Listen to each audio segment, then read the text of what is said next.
Hello, hello les graines de joie, bonsoir, bonsoir, bienvenue dans nos rendez-vous du lundi qui sont aujourd'hui un mardi. Voilà, je m'en excuse puisque hier j'étais de retour de La Ciotat et encore en voiture, donc je n'étais pas du tout disponible pour vous parler du chemin de Compostelle. Voilà, c'est ça qui m'est venu. J'avais envie d'un petit temps de partage, d'échange autour de ce chemin. Et envie de partager mon expérience du chemin. C'est vrai que il y a pas mal de choses qui bougent pour moi dans ma vie en ce moment. Et notamment, je vous ai pas mal parlé ces derniers jours de l'achat d'un lieu. Et ce lieu, il se trouve que il est tout proche du chemin de Compostelle. Et ça a réveillé en moi cette envie de partager cette expérience, de partager ce qui vibre pour moi sur le chemin de Compostelle. Alors je vais attendre quelques minutes, qu'il y ait quelques personnes qui se connectent. Voilà.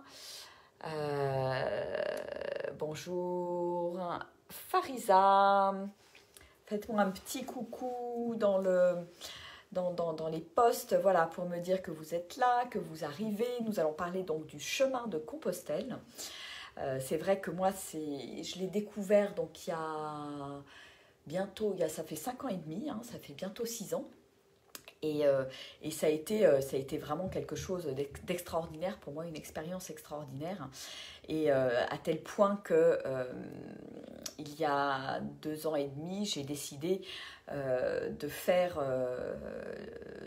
d'accompagner des gens sur ce chemin à travers mes immersions nature. Voilà, des immersions nature, j'en proposais dans différents endroits du monde, ce qui n'est plus le cas pour l'instant. J'en propose dans le Vercors et j'en propose aussi sur le chemin de Compostelle parce que pour moi c'est tellement beau, tellement enrichissant, tellement différent. C'est un chemin, certes de randonnée, mais un chemin pas comme les autres.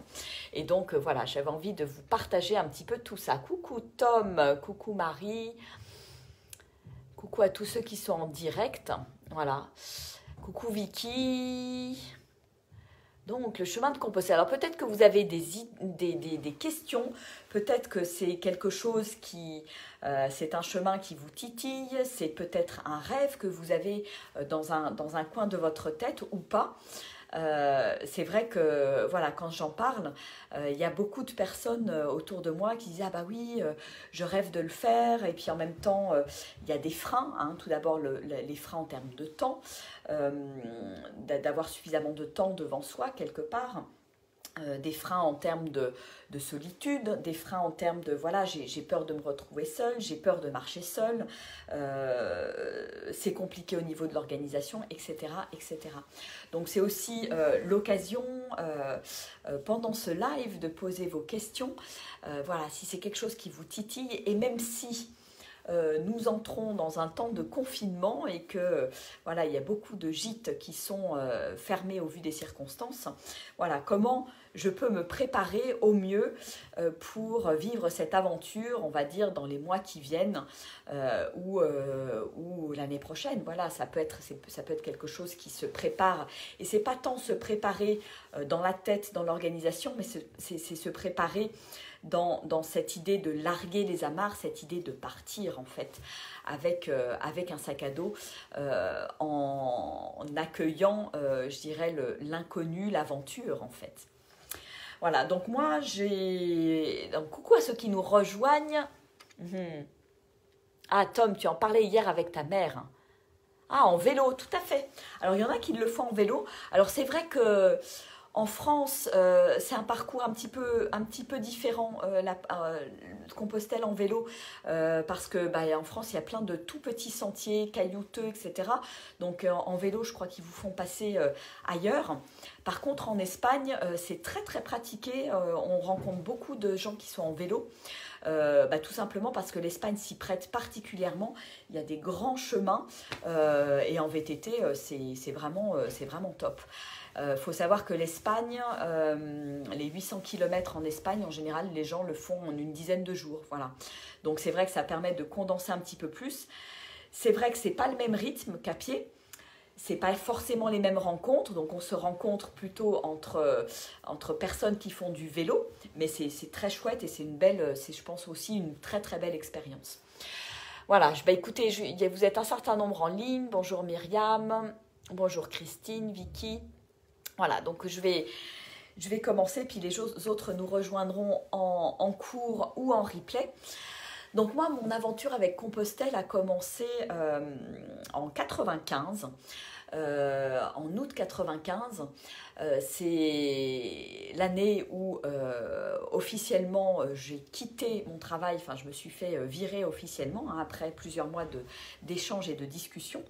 Et ça a été un moment de grand break en fait pour moi, où je me suis dit, je prends du temps pour moi, je fais un grand break, je ne me mets pas la pression et c'était pour moi à ce moment-là urgent de ralentir, de me poser parce que ça faisait 18 ans que je bossais sans vraiment beaucoup m'arrêter, en ayant fait 3 enfants, en ayant bossé à Paris pendant 14 ans, puis après 8 ans là sur 10. Et donc c'était une... Qu'est-ce qui m'a donné envie de partir ? Tout d'abord, mes parents qui avaient fait quelques années auparavant le chemin, qui m'en avaient parlé, eux l'ont fait en entier en 3 ans en fait. Ils sont partis un mois à chaque fois. Et à chaque fois, ils rentraient, ils me racontaient, etc. Et je sentais bien que ça vibrait à l'intérieur de moi et que ça faisait partie de choses que j'avais envie de réaliser dans ma vie. Et donc au mois d'août 2015, étant en garde alternée, séparée tout d'un coup, il y avait un espace de liberté qui s'offrait pour moi au mois d'août, en pouvant aller me promener, on va dire, seule, sans avoir à caser mes enfants à droite à gauche ou à rogner sur des vacances. Voilà. Et donc c'était la première fois pour moi que j'avais autant de temps libre devant moi et ça a été comme une évidence quelque part de me lancer dans l'aventure, même si il y avait quelques appréhensions aussi hein, par rapport au fait de le faire seul, et en même temps c'était aussi une évidence de le faire seul, ayant aussi entendu des récits à droite à gauche, ayant entendu mes parents, etc. Voilà, j'avais aussi été rassurée sur le fait que de toute façon c'est un chemin de rencontre, de connexion, de rencontre humaine, c'est complètement différent d'une randonnée traditionnelle, on va dire. Et donc j'ai préparé mon petit sac et je me dis voilà, je vais partir au moins pour 3 semaines et puis Inch'Allah, on verra bien comment ça va se passer. Et donc pour Compostelle, il y a cette phase de préparation du sac qui est très importante et dont je parle aussi à mes participants aux immersions nature, parce que voilà, mes immersions nature ont fait un petit... on goûte à Compostelle pendant 5 jours, hein, avec tout un accompagnement qui va avec. Mais voilà, moi ce que je conseille dans ces immersions, c'est vraiment de porter son sac. Parce que vous verrez, alors évidemment, si on a mal au dos, si on a un souci, etc., il vaut mieux faire Compostelle avec un petit sac et faire porter son sac, parce qu'il y a tout un système, toute une organisation avec la malle postale, différents organismes tout au long du chemin, où on peut faire porter son sac si vraiment c'est nécessaire. Donc ça laisse, on va dire, une certaine marge de manœuvre si on a vraiment très mal au dos ou s'il y a un jour on a envie de se reposer, d'avoir juste un tout petit sac, c'est aussi possible. Mais bon, moi mon idée et ce que je transmets aux personnes qui viennent avec moi sur le chemin, c'est vraiment l'idée de je pars avec l'essentiel en fait. Et l'essentiel finalement c'est pas grand chose, et mon objectif c'est que mon sac soit le plus léger possible. Donc l'idée c'est vraiment partir avec j'ai une tenue complète sur moi, avec mon pantalon de rando qui se transforme en short, un t-shirt, une polaire, une veste évidemment pour le frais ou la pluie, et puis j'ai des sous-vêtements, et j'ai un kit de rechange dans le sac. Alors évidemment, moi quand je pars en été, Je n'ai même qu'une seule polaire, je ne prends pas deux polaires, hein, il n'y a pas besoin de rechange, hein, on va dire, parce que ça, les choses sèchent vite, donc ça fait encore un peu de poids en moins dans le sac. Et donc voilà, et puis après, le nécessaire de toilette qui tient dans un tout petit sac plastique, parce que tous les grammes sont importants, et ça on s'en rend compte en fait quand on se met à marcher, parce que bon, le premier jour on part, voilà, moi je suis partie toute guillerette, la fleur au fusil, je fais 25 km, etc., etc.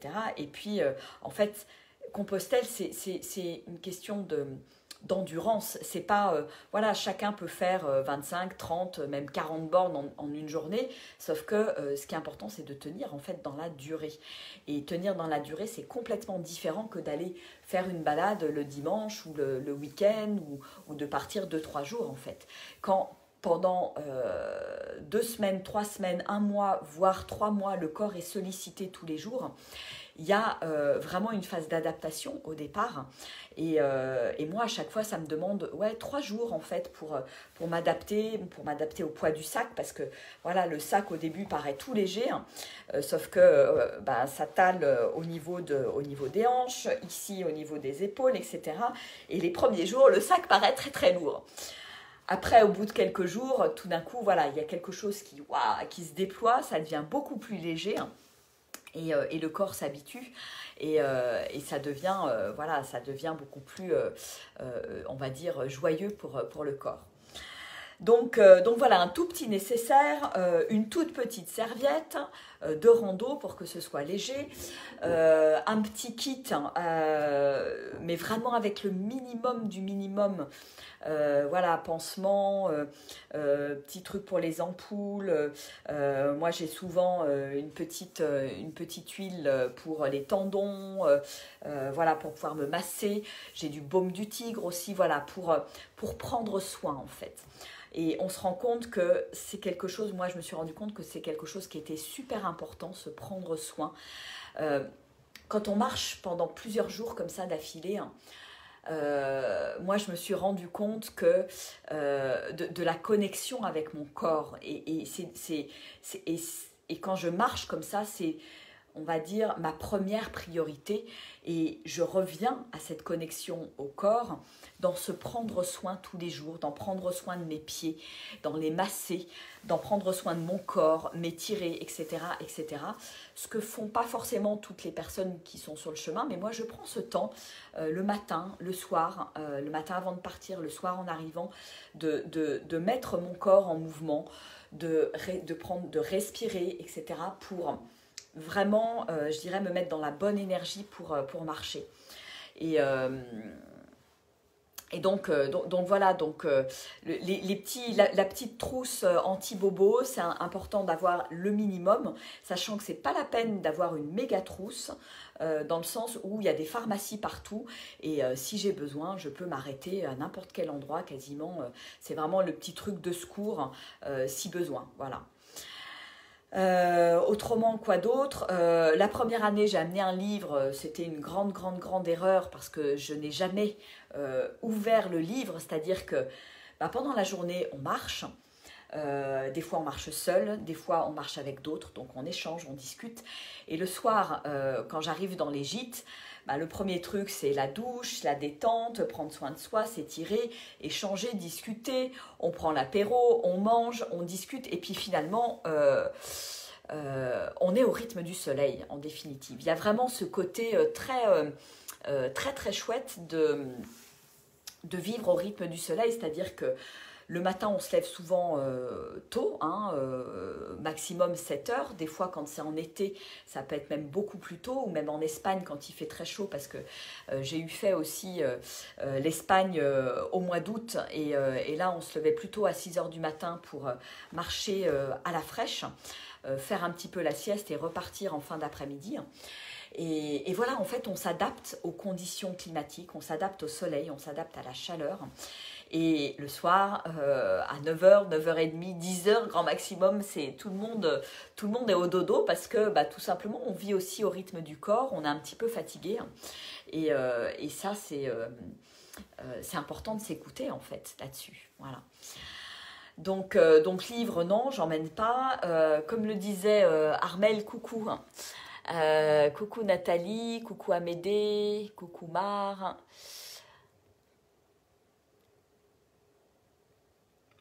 Et donc oui, le truc important à emmener, et ça je l'ai découvert la 3e année, c'est la crème NOC pour prendre soin de ses pieds en fait. Voilà, parce que s'il y a bien une chose dont j'ai besoin de prendre soin, c'est de mes pieds. Et là, je crois que j'ai jamais autant, je dirais, compris à quel point mes pieds sont importants, à quel point mes pieds me portent, à quel point quand mes pieds vont pas bien, c'est compliqué. Je vous dis ça parce qu'effectivement, la première année, je suis partie, voilà, un petit peu la fleur au fusil, un peu bille en tête, en me disant ouais, tout va bien, j'ai l'habitude de marcher en montagne, etc., de faire des gros dénivelés. Donc là, c'est vrai que l'avantage de Compostelle, c'est que c'est pas très compliqué physiquement, c'est plus la durée dans le temps.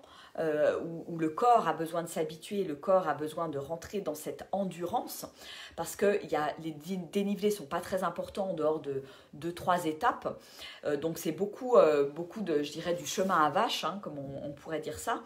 On va faire des kilomètres, donc moi, ma moyenne, c'est à peu près entre 20 et 25 kilomètres, ça va dépendre des jours. Et voilà, et au début, en fait, quand on démarre, on ne sait pas trop comment le corps va réagir. Moi, je m'étais dit, voilà, je suis sportive, j'ai l'habitude de faire de la rando, etc. etc. Donc, je suis partie un petit peu bille en tête en me disant, bah, tout va bien aller, en fait. Et puis, le premier jour, j'ai dû faire 27 km, le deuxième jour 27, le troisième jour 28. Et puis, je me suis retrouvée avec des ampoules. Mais je crois comme jamais je n'ai eu de ma vie. Ça a été un moment terrible en fait. J'avais des ampoules partout, sur les orteils, sur les talons, sur l'arrière des talons. Enfin, c'était une catastrophe. Et là, j'ai vraiment souffert. J'ai vraiment souffert pendant quelques jours. J'aurais pu m'arrêter. Et en même temps, il y a quelque chose à l'intérieur de moi qui me poussait et qui me disait non, tu continues. Donc j'ai eu quelques jours très difficiles et heureusement j'avais à mes côtés Pascal, un homme avec qui j'ai marché un certain nombre de jours en discutant. Alors on ne marchait pas toujours au même rythme, mais bon, on se croisait très souvent. Et là, je me suis sentie aussi soutenue. En fait, il se passe une sorte de solidarité parce que voilà, on a des bobos, on a mal, il y en a qui ont une tendinite, d'autres des ampoules, mal aux genoux, et on se soutient mutuellement, on marche ensemble, et il y a quelque chose qui se crée, il y a une belle humanité qui se crée, hein, et qu'on retrouve en fait nulle part ailleurs, que moi j'ai jamais retrouvé nulle part ailleurs en fait. Et donc j'ai dépassé ce truc-là, et ce qui m'a aidé à le dépasser, c'est que voilà, en lisant le livre de le maladie là, sur les symptômes, je me suis rendu compte qu'en fait il y avait certainement des choses que j'évacuais par les pieds à travers mes ampoules en fait. Et je me suis dit, c'est un processus qui est normal, donc je laisse faire, je laisse œuvrer mon corps sait ce qui se passe, c'est ce qui... Et en fait, ce que ça m'a permis aussi, ça m'a permis de me mettre au rythme du corps, parce que bien évidemment, le 4e jour, j'ai pas fait 27 ou 28 km, j'en ai fait 15. J'en ai fait, il y a même un jour où j'en ai fait 14, etc. Donc j'ai ralenti. Voilà ce que ça m'a appris. Ça m'a appris à ralentir, ça m'a appris à m'écouter, écouter mon rythme et aller à mon propre rythme en fait, sans avoir envie de suivre les autres juste pour suivre les autres, et à vraiment trouver ce rythme à l'intérieur de moi, c'est le rythme qui est juste pour moi en fait. Voilà. Et ça c'est quelque chose de super important, et dans la durée sur plusieurs semaines, eh bien je dirais que c'est vital. On a besoin d'écouter le corps parce que l'énergie du corps, elle n'est pas la même d'un jour à l'autre. Et j'ai beau, on va dire, faire des plans dans ma tête, me dire je vais aller à telle étape, après à telle étape, etc. Ben, il y a un moment donné, le corps il dit stop. Et donc, ce que ça m'a appris aussi, hein, ça m'a appris à accueillir l'inconnu, à arrêter de prévoir, arrêter de vouloir tout contrôler et à laisser la vie être, à laisser la vie me porter, m'offrir des cadeaux et de me dire que j'avais besoin de m'écouter le matin, de me dire tiens, comment je me sens là, comment est mon énergie, puis au bout d'un moment on sent bien, si je me sens bien, tiens, est-ce que je peux aller un peu plus loin aujourd'hui, et à faire confiance tout simplement à la vie, que je vais trouver un lit, que ça va bien se passer et que de toute façon la vie est toujours là pour moi en fait. Et donc moi c'est de cette manière que j'ai abordé le chemin, la première année, mais aussi la deuxième, la troisième, enfin tous les ans où j'ai continué, où j'ai fait des nouveaux bouts de chemin, soit seule, soit avec mes enfants. Donc il y a des fois je suis partie aussi avec mes 3 enfants. La deuxième année, je suis partie avec mes 3 enfants pendant 15 jours. Puis après j'ai fait une semaine toute seule. Et c'est pareil, je me laissais porter par la vie. J'aurais pu mentalement me dire oulala, si on est 4, ça va être plus compliqué, il faut que je réserve parce que ça va être compliqué de trouver de la place au même endroit, etc. Et en fait, voilà, j'appelais juste par acquis de conscience le matin pour le soir. Et il y avait, j'avais systématiquement de la place. Après, il faut juste savoir qu'il y a certaines semaines, il y a notamment le mois de mai qui est très chargé. Certains moments au mois de septembre, mais c'est surtout le mois de mai, je trouve, qui est très très chargé. Alors cette année, c'était plutôt le mois de juillet, l'année dernière, parce que avec le confinement, il ne s'était rien passé sur avril, mai, juin, et puis les gens ont commencé à marcher au mois de juillet, donc au mois de juillet, il y avait quand même pas mal de monde. Voilà, mais l'idée, c'est vraiment ça, c'est le chemin m'apprend finalement à me laisser porter. Le chemin m'apprend l'imprévu et lâcher le contrôle en fait. Voilà. Et même dans le... donc il y a un petit livre qui est très chouette où vous avez toutes les infos, les cartes, les épiceries, les hébergements, etc., qui s'appelle le Miam Miam Dodo. Voilà, donc il y a plein de portions différentes en fonction de vous achetez la portion du chemin que vous allez faire. Et autant au début, la première année, je suis partie avec le bouquin. Bon, il faut savoir que le bouquin, il pèse quand même au moins 250 à 300 grammes. Et puis après, en fait, je suis partie avec juste un tout petit livre qui avait juste quelques cartes et qui me donnait juste l'essentiel, en fait. Et donc, ce livre dont je sentais, dont j'avais besoin, qui me rassurait la première année, et bien les autres années, en fait, je me suis rendu compte que je ne l'utilisais plus. Pourquoi ? Parce que le chemin est très bien balisé, donc vraiment aucun souci, vous n'allez pas vous perdre, ça c'est assez magique. Et en fait, il suffit de suivre les signes. Donc les signes, c'est, donc voilà, le miam miam dodo, ça ressemble à ça, alors là vous allez le voir à l'envers. Et les signes, c'est vraiment les petites flèches, c'est vraiment les 2 signes du GR, le rouge et le sigle rouge. Non, je sais pas, j'ai pas la photo là. Les 2 traits, le trait blanc et le trait rouge en fait. Et il y en a très très régulièrement, il y en a à chaque embranchement. Il y a en plus des petits panneaux qui indiquent souvent dans certaines régions le nombre de kilomètres qui restent. Et avec ça, en fait, on n'a besoin de rien. Il suffit juste de lâcher prise, de faire confiance et de se laisser guider. Voilà. Et moi, je trouve que c'est un fabuleux apprentissage parce que pour moi, c'est un petit peu comme dans la vie. Est-ce que je veux bien lâcher le contrôle ? Est-ce que je veux bien lâcher prise ? Est-ce que je veux bien me laisser guider par la vie et rentrer dans cette espèce de flow au quotidien ? Et moi, ça a été vraiment une expérience initiatique pour moi d'accepter ce flow, d'accepter de ne plus diriger les choses, d'accepter de me laisser surprendre par la vie, par les rencontres, par les endroits, par l'aventure, par plein de choses.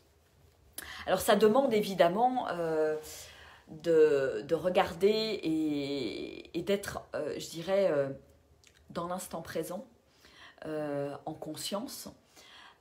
Et c'est marrant parce que les 2-3 fois où je me suis, entre guillemets, perdue, parce qu'on ne se perd pas très longtemps en fait, hein, c'est qu'à un moment donné, on se dit « Ah ben mince, je ne trouve plus les petits sigles, le sigle du GR, là, les petits sigles rouges et blancs, là, les petits traits rouges et blancs. » Et puis on se dit « Bon, ben, si je ne les trouve plus, c'est que, parce qu'il y en a vraiment très régulièrement, c'est que j'ai dû prendre un mauvais chemin. » Et en fait, voilà, après on retourne en arrière, on retrouve le chemin. Et on se remet en marche dans la bonne direction. Et ça m'est arrivé souvent à des moments où je discutais avec quelqu'un avec qui je marchais, au moment où j'étais dans ma tête, dans mes pensées, c'est-à-dire au moment où je n'étais plus dans la conscience de ce que je faisais quelque part. Et ça, c'est un grand apprentissage aussi à travers le chemin de Compostelle. C'est vraiment, voilà, c'est une immersion vraiment dans l'instant présent. S'offrir ce cadeau, en fait, de l'instant présent en permanence, de la connexion avec mon corps, de la connexion avec mes sens, de la connexion avec la nature, de seconde en seconde, de minute en minute, et juste avancer, pas après pas sur ce chemin, et découvrir cette connexion qui est si précieuse et qu'on perd finalement dans nos vies, où tout va à 100 à l'heure, où on est stressé, etc. etc. Donc c'est un chemin vraiment pour se reconnecter à soi, à la nature, aux autres, et pour apprendre à ralentir, à trouver son propre rythme. Et c'est vraiment... pour moi, le chemin de la vie, en fait. Hein. C'est vraiment un très, très bel enseignant, de se laisser porter par tout ça. Et on est vraiment dans l'expérience. Je dirais que moi, avant de faire le chemin, j'ai fait pas mal de choses en développement personnel, j'ai fait des stages, des séminaires, etc. etc. Et je crois que c'est vraiment sur le chemin que j'ai énormément appris parce que, je dirais, c'est passé de là à là, c'est descendu d'un étage, je suis descendue dans l'espace du cœur, du corps, de l'expérience, et ça c'est super fort, et ça c'est la connexion pour moi qui est indispensable dans la vie en fait, et vraiment je crois que c'est le plus beau cadeau qu'on peut s'offrir. Donc le chemin m'a vraiment guidée, et ça a été vraiment un chemin initiatique, clairement. Initiatique pour tout, par rapport à ma manière d'être en vie, à ma manière d'être connectée à moi-même, au vivant, à mes sensations, à mes émotions aussi, parce que le chemin, c'est vraiment pour moi le chemin de la vie en fait. Et d'abord dans la topographie, dans le type de chemin que je vais rencontrer. Moi j'adore, et j'ai pris plein de photos de nature, c'est-à-dire qu'il y a des moments où le chemin va être très très large, il y a des moments où il va rétrécir, il y a des moments où ça va être comme un espèce de cocon, enfin il y a des moments où je vais me dire ah tiens, je vois plus les signes, et puis tout d'un coup tac, j'aperçois le signe d'après, là, le petit signe du GR, et je me dis ah c'est bon, je suis sur la bonne route. Et donc il y a une forme de jeu qui s'installe avec la vie, et qui nous porte en fait au quotidien. Et donc initiatique parce que c'est vraiment une autre manière d'être en vie. Donc il y a toute cette partie, voilà, le chemin c'est la vie de par la topographie, mais c'est aussi la vie de par les émotions en fait que je vais traverser. Il y a des moments où ça va être super haut, hein, je suis sur le haut de la vague, tout va bien, je suis en énergie, le sac est léger, je rencontre des gens super, les paysages sont fabuleux, etc. Et puis il y a des moments où, pouf, il y a moins d'énergie, je suis fatiguée. Je me dis, mais qu'est-ce que je fous là, marcher sur le chemin? Des jours peut-être où il fait pas beau, où je suis obligée de marcher toute la journée sous la pluie, etc., etc. Donc en fait, moi, le chemin m'a vraiment aidé aussi à accueillir, à tout accueillir en fait, à tout accueillir dans ma vie. Parce que quand je suis sur le chemin, il n'y a plus qu'une chose qui existe, c'est marcher. C'est vivre avec un grand V, c'est me sentir vivante avec un grand V en fait. Et ça, pour moi, ça n'a pas de prix. C'est ressentir aussi cette liberté, me dire que il n'y a pas de problème, il n'y a pas de souci, il n'y a pas de facture, il n'y a rien. Je suis juste là, un être vivant, et je vis tout simplement, je profite. Et voilà, et ce chemin, c'est vraiment pour moi le chemin de la vie, parce que c'est aussi le chemin avec ses hauts et ses bas, et ça c'est comme dans la vie. Et comment est-ce que je traverse les bas? Comment est-ce que je traverse les hauts? Comment est-ce que je traverse mes émotions? Comment je traverse les moments de douleur aussi? Quand j'ai mal aux pieds, quand j'ai mal au dos, quand j'ai des fois une tendinite. Ça m'est arrivé une année d'avoir une tendinite au talon d'Achille. Waouh, c'était challengeant aussi. Parce qu'il y a aussi un côté... il y a aussi un côté sportif, hein, mine de rien. Mais moi, voilà, pour moi, c'est pas pousser et aller au bout de mes forces, c'est plutôt être de plus en plus à l'écoute. Et s'il y a une douleur, je ralentis. S'il y a une douleur, je prends mon temps. Et de toute façon, je dirais de manière assez générale, moi, j'ai appris à marcher doucement, en fait. Et c'est aussi ce que j'invite les participants de mes immersions nature sur le chemin de Compostelle à faire, à trouver son rythme, à ralentir, parce que bien souvent on arrive, on est speed, on est stressé, et puis on marche comme on a l'habitude de marcher, et en fait, il y a besoin de ralentir, de se poser, d'ouvrir les yeux, de s'émerveiller, tout simplement. Et moi, j'ai retrouvé aussi sur ce chemin ma capacité d'émerveillement. J'ai vécu, et là, en y pensant, là, j'ai des frissons partout dans mon corps. J'ai vécu des vrais moments de grâce sur ce chemin. Souvent au petit matin, quand il n'y a pas de bruit. Des moments où je me suis retrouvée seule en forêt, avec une lumière juste extraordinaire. Un moment comme ça, un moment de grâce en fait, quelque chose qui me touche au plus profond de mon être et qui me fait dire un grand waouh, qu'est-ce que je suis bien, waouh, qu'est-ce que c'est bon d'être là, waouh, merci à la nature de m'offrir tous ces cadeaux tous les jours, merci à tous ces gens d'être là sur le chemin, merci pour tous ces échanges, merci pour tous ces partages, merci, merci, merci. Vraiment des moments de profonde gratitude qui sont ancrés dans mon cœur, dans mon corps et voilà, qui me font encore vibrer aujourd'hui quand j'en parle en fait. Et c'est quelque chose de merveilleux, c'est vraiment quelque chose de merveilleux et pour moi ça n'a pas de prix en fait.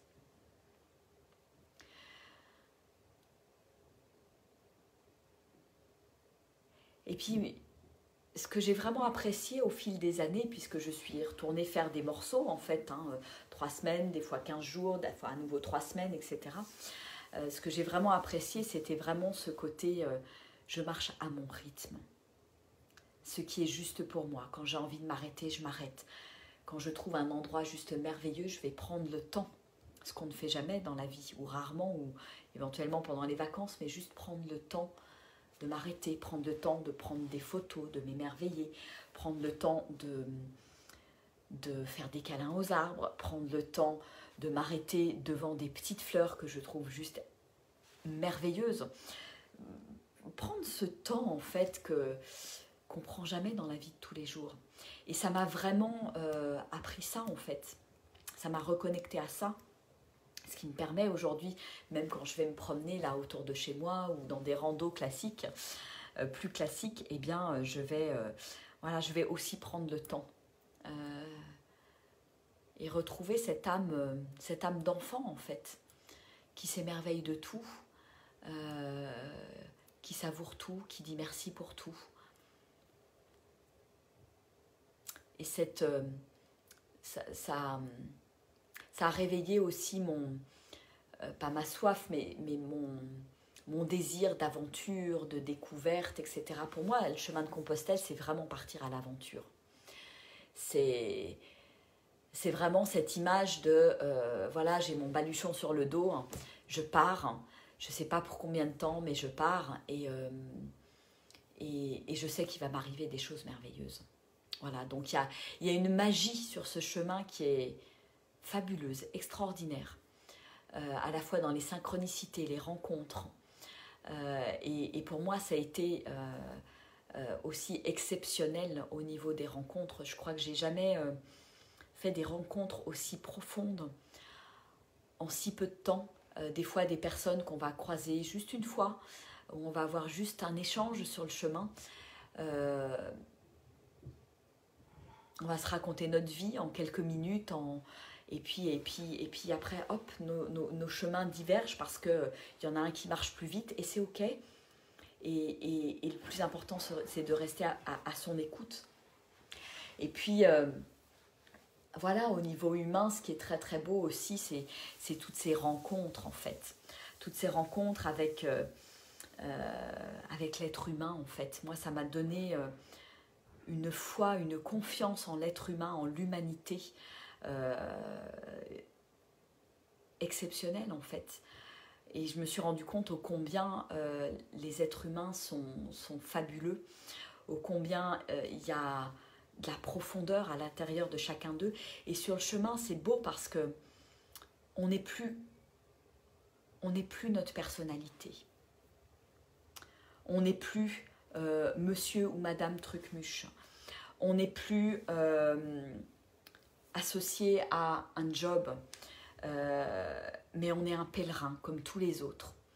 Et ça, c'est une grande, grande, grande simplicité, une grande humilité aussi, parce qu'on rencontre vraiment l'autre au niveau du cœur, de cœur à cœur. Il n'y a plus de paraître, il n'y a plus de je me fais mousser ou je raconte mon histoire, ce que je fais, etc. Mais il y a vraiment cette culture, je dirais, de l'être avec un grand E, et cette rencontre d'être humain à être humain, avec une profondeur. C'est pas un chemin de randonnée comme les autres. Moi, j'y ai croisé beaucoup d'âmes, beaucoup de personnes en quête de sens, en changement de vie, en transition.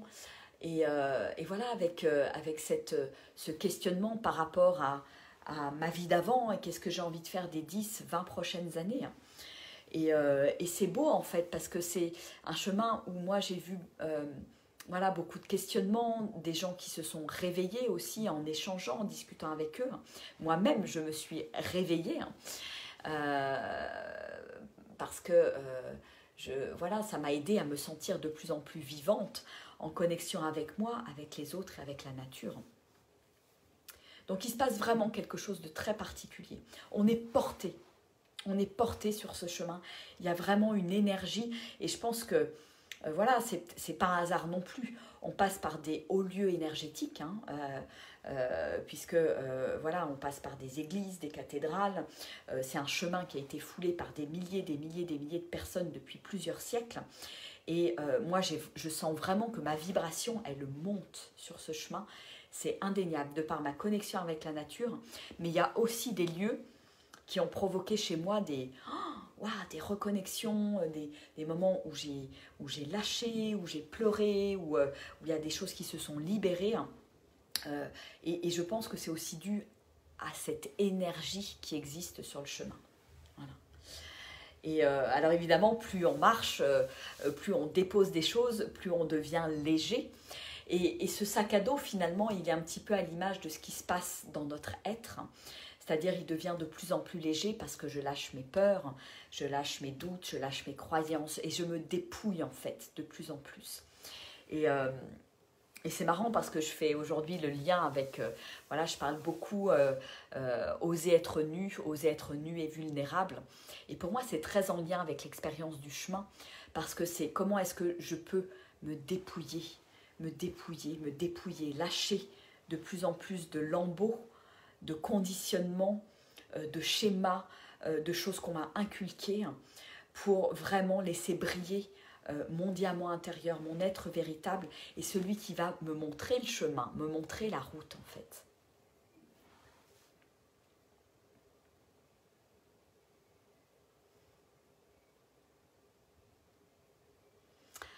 J'en parle avec beaucoup d'enthousiasme parce que c'est vraiment un chemin qui a transformé ma vie. Et c'est pas un hasard si aujourd'hui j'emmène des gens sur ce chemin. Je les emmène goûter à cette expérience. Et à chaque fois, c'est des expériences extraordinaires, fabuleuses. Des gens qui arrivent, qui sont limite au bord du burn-out et qui en l'espace de 5 jours, 6 jours des fois, renaissent en fait, renaissent à la vie, renaissent à eux-mêmes, à cette connexion profonde qui est là et qui nous montre à chaque instant la valeur de la vie, la valeur de notre être. Et qui me demande en fait de profondément me respecter, m'aimer, prendre soin de moi, prendre soin de l'autre aussi dans la rencontre. Et dans les rencontres, il y a les rencontres avec les pèlerins, mais il y a aussi les fabuleuses rencontres avec nos hôtes, des personnes qui nous accueillent, qui sont souvent d'anciens pèlerins, pas toujours, mais souvent d'anciens pèlerins, et il se passe aussi quelque chose de totalement magique avec eux.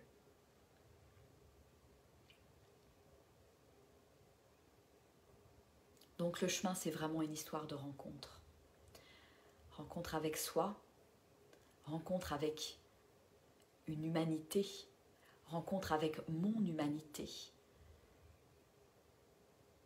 rencontre avec la diversité de l'être humain et tous ces miroirs que je vais croiser sur ma route qui vont m'aider à grandir aussi.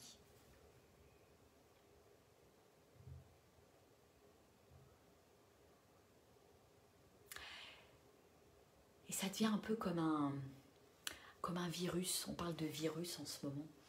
Ben, Compostelle, c'est un petit peu comme un virus. Quand on commence à marcher sur le chemin de Compostelle, qu'on savoure, qu'on mesure tout ce que ça nous apporte. D'abord, moi, voilà, c'est quelque chose qui a transformé ma vie pour la simple et bonne raison que tout ce que j'ai vécu sur le chemin de Compostelle, j'ai eu envie de le ramener dans ma vie. J'ai eu envie de le transmettre et c'est ce que je fais aujourd'hui. Et c'est comme si je vivais Compostelle le plus souvent possible dans ma vie.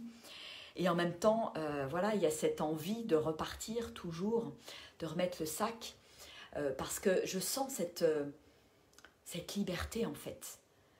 Cette liberté de me sentir heureuse, quoi qu'il arrive, dans n'importe quelle circonstance, avec juste mon petit sac sur le dos. Voilà, 7-8 petits kilos. Et j'ai rien besoin de plus pour être heureuse. Et je crois que c'est ça la grande leçon aussi de Compostelle. C'est que c'est vraiment les plus beaux moments de bonheur.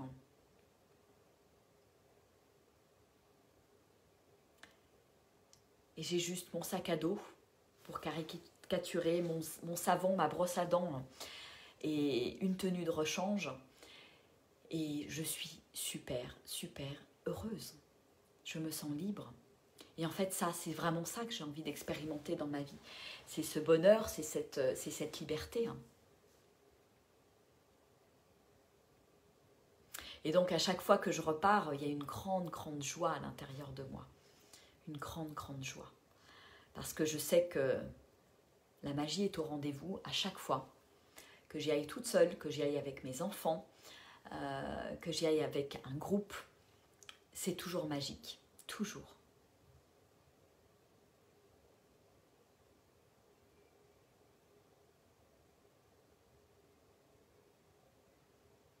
Et c'est aussi toujours difficile de s'arrêter. C'est vrai que pour l'instant, je n'ai pas eu la chance de faire ça d'une traite pendant 3 mois, par exemple, ou même 2 mois. À chaque fois, j'ai fait ça par morceaux. Donc ça, c'est quelque chose que vous pouvez aussi envisager si vous avez envie de partir. C'est que, voilà, moi, j'avais mes enfants, c'était difficile de m'organiser autrement. Et donc, à chaque fois, j'ai pris 3 semaines, 15 jours. C'était 15 jours minimum en général, mais dans l'idéal, 3 semaines. Et je suis revenue et j'ai fait ça petit bout par petit bout. Il y a des gens qui font ça semaine après semaine. Et qui reviennent en fait. Et c'est chouette aussi, chacun le fait à son rythme en fait.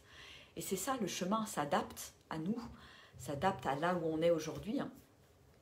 Et c'est vrai qu'à chaque fois que je dois quitter le chemin, il y a beaucoup de nostalgie. Et je sais que voilà, quand je rentre à la maison, c'est pas pareil.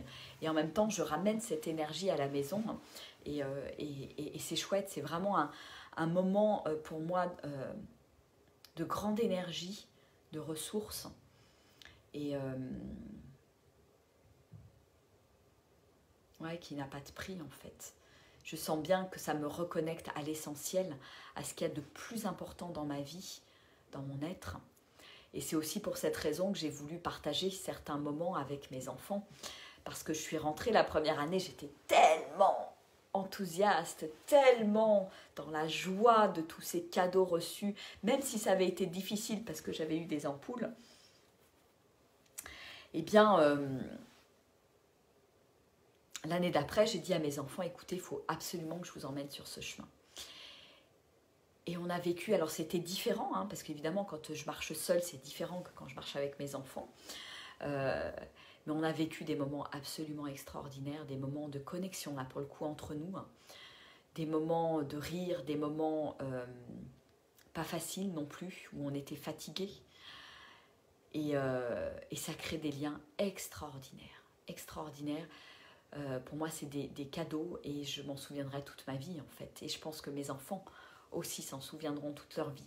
Même si la première fois, quand je leur ai dit, bon, en dehors de mon aîné qui était très très motivé, Armand et Hortense me disent, mais qu'est-ce qu'on va faire? On va marcher tous les jours, c'est quoi ce truc, etc., etc. Alors c'est vrai qu'on a rencontré quelques ados, mais pas énormément.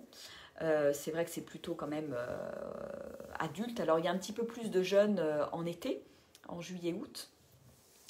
Mais en fait, ils ont adoré parce que je pense qu'ils ont touché à cette magie de l'humain, en fait. Cette magie de la rencontre. Et ça a été très, très fort pour eux. Et une autre année, je les ai emmenés en Espagne. Et en Espagne, c'est une ambiance encore différente. Parce qu'il y a beaucoup d'étrangers. Donc on a rencontré beaucoup de gens de plein de nationalités différentes. Ça, c'était très riche. Donc ils ont parlé anglais, tout ça, c'était marrant. Et puis on a vécu aussi des moments difficiles sur le plateau de la Meseta pendant 5 jours où c'est pas aussi joli qu'en France, c'est pas les petits villages tout jolis, tout mignons. On est sur un grand plateau à 800, 1000 mètres d'altitude et puis c'est tout droit, c'est tout plat, c'est monotone, etc. Et ça vient vraiment travailler sur le mental. Qu'est-ce que je me dis? Comment est-ce que j'avance pas après pas? Et en fait, Compostelle, ça m'a vraiment aussi aidé à appréhender la vie, à y aller pas après pas, step by step. Si je pense à l'objectif, la première année, j'ai fait 350 km, je suis allée jusqu'à Rocamadour. Si j'avais pensé juste à l'objectif Rocamadour 350 bornes, je me serais vite découragée en fait. Surtout au bout de 3 jours, j'avais des ampoules, etc. La deuxième année, si j'avais dit à mes enfants, on va faire 250 km à pied, je pense qu'ils seraient partis en courant. Et quand à la fin, je me retourne, on se retourne avec mes enfants et on se dit, waouh, j'ai fait 350 km, waouh, on a fait tous ensemble 250 km, jour après jour, pas après pas. Eh bien, je suis vachement fière de moi. Mes enfants, ils étaient vachement fiers d'eux. Ça construit la confiance, ça construit la force, confiance en soi. Et ça, c'est fabuleux. Et ça non plus, ça n'a pas de prix.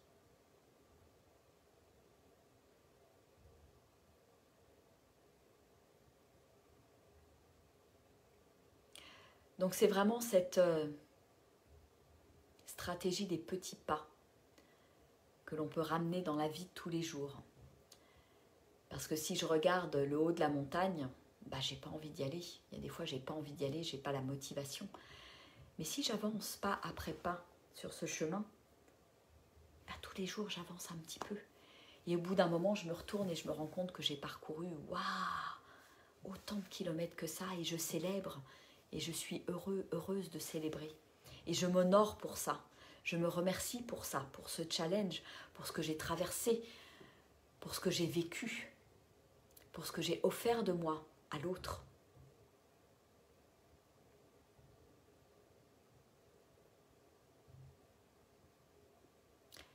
Et moi, ça m'a appris aussi à adorer marcher par n'importe quel temps. J'ai passé des journées entières à marcher sous la pluie. Et c'était bon. C'était même divin. Et je me disais, mais si j'étais à la maison, jamais j'aurais fait 20 ou 25 kilomètres sous la pluie un jour comme ça. Il y a eu des moments où j'ai marché, où il faisait froid aussi, au mois d'avril. Je me rappelle, c'était il y a 2 ans ou 3 ans, au mois d'avril, il faisait très froid. Et c'était génial d'être là. Parce qu'en fait, je ne me pose pas de questions. Je marche sur le chemin. Je marche, je découvre, je m'émerveille.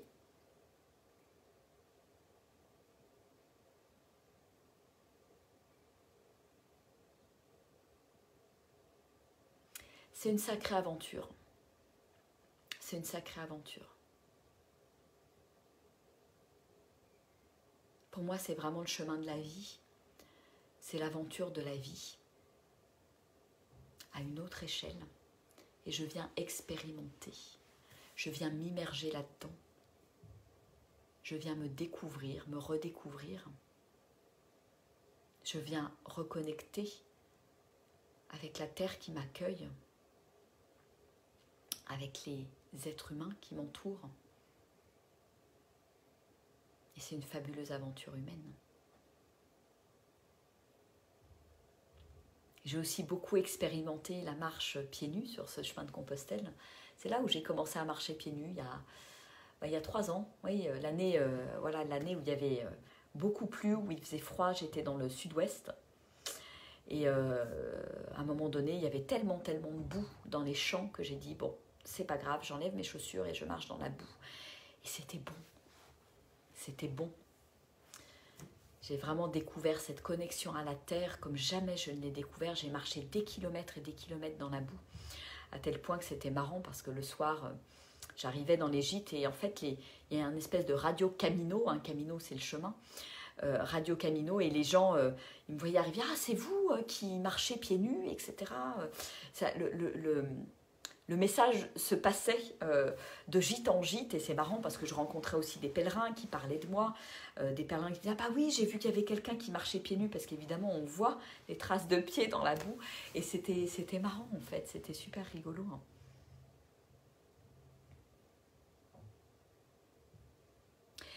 Et j'ai vécu aussi des moments très très initiatiques, des moments de solitude, notamment en forêt. Et le plus beau, le plus grand, celui qui a été vraiment pour moi une renaissance, c'était l'arrivée à Rocamadour, qui était la fin de mon périple, la première année. Et là, j'ai eu une dizaine de kilomètres à faire entre Grama et Rocamadour, dans la forêt, dans une espèce de gorge, c'est-à-dire, voilà, j'étais sur le plateau et tout d'un coup, je descendais dans des gorges. À 7h30, 8h du matin, il faisait très sombre dans ces gorges. Je n'ai pas rencontré âme qui vive pendant ces 3 heures de marche. Et ça y allait hein, dans le mental. Hein. Voilà, je crois que c'est à ce moment-là que j'ai vraiment lâché la peur de me promener toute seule dans les bois. je sentais bien comment mon mental me menait par le bout du nez à me raconter des histoires, à me dire « oulala, mais si je rencontrais quelqu'un, ça peut mal se passer, etc., etc., etc. » Et j'étais obligée de dépasser ce truc-là. Je l'ai vécu, j'ai traversé,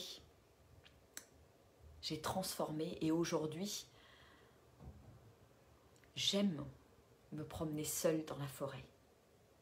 J'aime me sentir en lien avec les arbres, avec la terre, avec la mousse.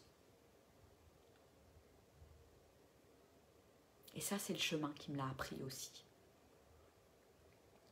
Et je me rappelle de cette arrivée sur Rocamadour qui était exceptionnelle. Donc voilà, j'ai marché pendant 7-8 km vraiment dans la pénombre de la forêt. Hein. Donc c'était vraiment, c'était même limite sinistre puisqu'il n'y avait plus d'eau dans la rivière. À un moment donné, ça faisait vraiment comme Harry Potter. Il y avait des espèces d'escaliers en fer, des portes, des trucs qui grinçaient parce qu'il y avait un ancien moulin. À un moment donné, on traversait un ancien moulin, il y avait des ruines, le corbeau qui passait avec un truc, enfin c'était glauque et sinistre, on va dire.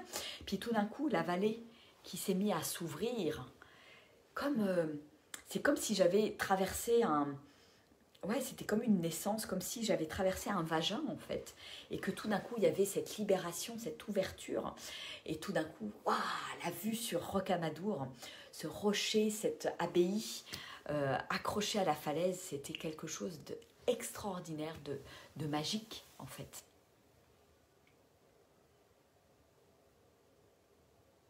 Et je suis arrivée là, j'ai monté les marches. J'étais hyper émue après ces 350 km dans les pattes, je pleurais. Et je suis arrivée dans la chapelle pile au moment où la messe commençait, dans la chapelle de la Vierge Noire. Vierge Noire, c'est cette connexion à la déesse de la nature, quelque part. Et il y avait un pèlerin qui était là, avec qui un jeune d'une trentaine d'années avec qui j'avais beaucoup sympathisé. On s'était croisés, recroisés, on avait beaucoup discuté. Et voilà, il était là, il m'attendait, il m'a fait un signe, il m'a dit de venir m'asseoir à côté de lui. Et puis là, j'ai pleuré, toutes les larmes de mon corps. Et c'était bon en fait, il y avait beaucoup de gratitude par rapport à tout ce que j'avais vécu. Et vraiment, pour moi, c'est vraiment ça, c'est vraiment un chemin de gratitude. Très fort, très fort. Voilà les amis, ce que j'avais envie de partager avec vous, cette fabuleuse expérience. Alors je sais pas, peut-être que ça vous inspirera, peut-être que ça vous donnera envie de vous mettre en chemin, peut-être que ça vous donnera envie de me rejoindre sur une prochaine immersion. J'espère pouvoir en faire en mai. Sinon, ça sera en septembre-octobre et j'ai la joie, l'immense joie voilà, d'avoir trouvé ce petit lieu, ce cocon, ce nouveau lieu de vie où construire cette oasis graine de joie et qui va être sur le chemin de Compostelle dans la voie du Célé, qui est, oh mon Dieu, l'endroit pour moi le plus beau du chemin. L'endroit où j'ai vécu des choses extraordinaires. C'était la 2e année. J'étais seule pour faire cette vallée du Célé. Il m'arrivait des rencontres extraordinaires. Et c'est juste une immense gratitude que j'ai de pouvoir avoir un lieu de vie proche de ce chemin, proche de ce chemin des étoiles, de ce chemin de vie en fait, de ce chemin d'entraide, de ce chemin d'humanité. Et je sens que ça va être extraordinaire en fait. Et ça sera avec une immense joie qu'avec Armelle, on vous accueillera là-bas. Je vous en dirai un petit peu plus dans les jours, les semaines, les mois qui viennent. Mais ça va être très rapide parce que je pense qu'on sera installé là-bas pour créer cette oasis vraisemblablement courant juin. Et on pourra vous accueillir là-bas, vous faire découvrir ce chemin, vous faire découvrir tout ça, toutes ces expériences, toutes ces émotions, et plus encore parce que voilà, créer une oasis et un lieu d'accueil sur le chemin, pour moi c'est encore waouh, c'est un grand rêve, c'est aller encore plus loin, c'est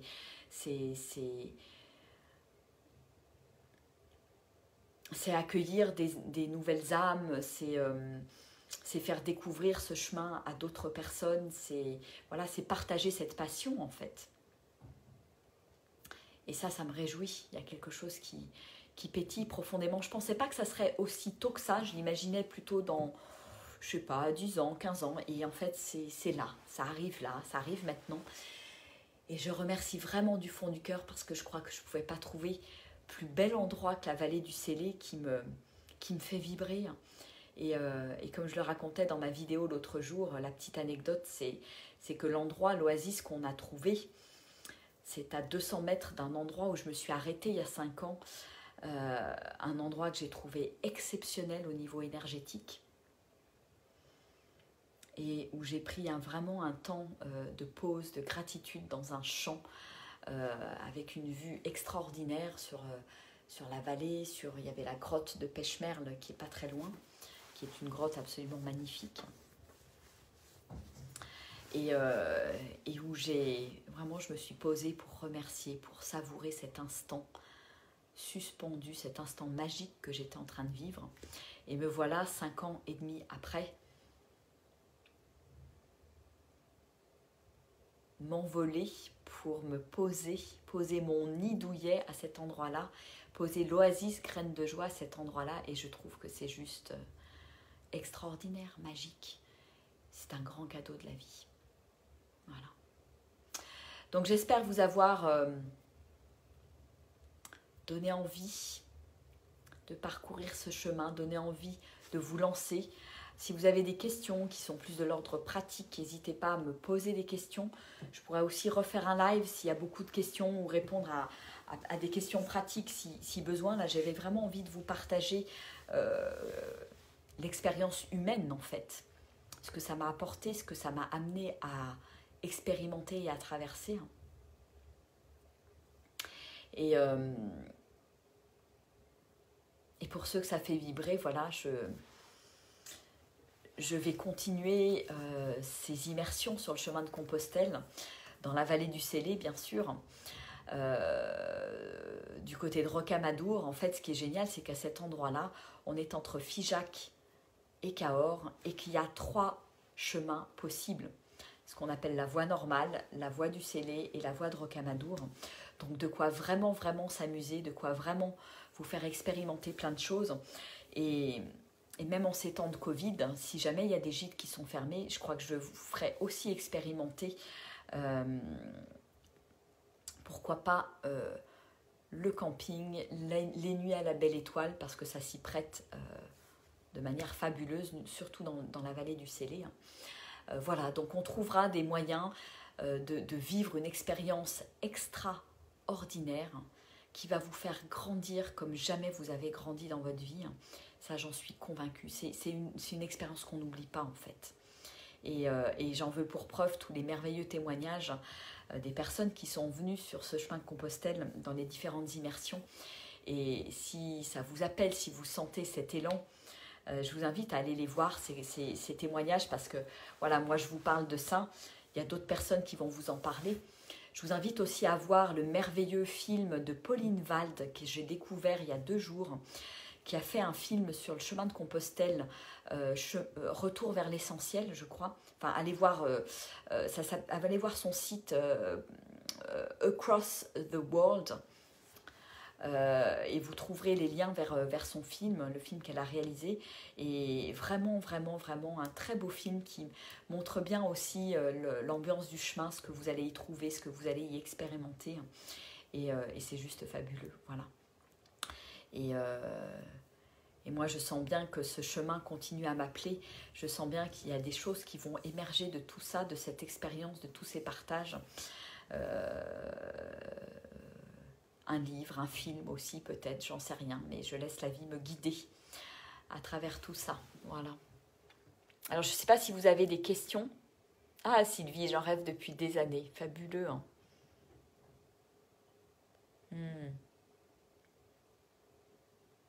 Coucou Nelly, J'espère que ça t'a inspiré, ouais, super. Génial. Bah, écoutez, c'était vraiment l'objectif de ce partage. Et n'hésitez pas à le faire passer à d'autres personnes qui se posent la question, d'autres personnes qui ont ce rêve, parce qu'il est temps de rallumer les étoiles, il est temps de rêver, il est temps de suivre ce chemin des étoiles. Et je pense que c'est aussi ce petit nom qu'on va donner à l'oasis Graines de Joie, le chemin des étoiles, la tribu des étoiles, je ne sais pas, mais ça va tourner autour de ça, parce que c'est vraiment cette image que j'ai du chemin. C'est un chemin qui est rempli de très belles étoiles, autant d'étoiles que de pèlerins, et qui nous apprend à briller de notre lumière juste fabuleuse en fait. Nous sommes tous des êtres exceptionnels, lumineux, nous sommes tous des étoiles, et ce chemin nous reconnecte à ça. Voilà. Coucou Christelle. Bon, bah pour ceux qui arrivent que maintenant, je vous invite juste à regarder ce replay, ce témoignage, ce partage, ces inspirations sur le chemin de Compostelle. Et voilà, et à le partager à plein d'autres personnes. Et si vous pensez aussi que les immersions nature sur le chemin de Compostelle peuvent intéresser d'autres personnes, n'hésitez pas aussi à le faire passer. Et puis, assez rapidement, je pense que je vais vous donner des dates, peut-être au mois de mai, peut-être au mois de juin, je ne sais pas encore. Je vais appeler surtout les gîtes pour savoir un petit peu comment ça se passe en ce moment. Et de toute façon, dans le pire des cas, ça sera des propositions d'immersion nature dans la nature sauvage et très très belle du Vercors, où je suis encore pour 2 mois, peut-être 2 mois et demi, grand maximum, avant de débarquer dans le Lot. Donc dans tous les cas,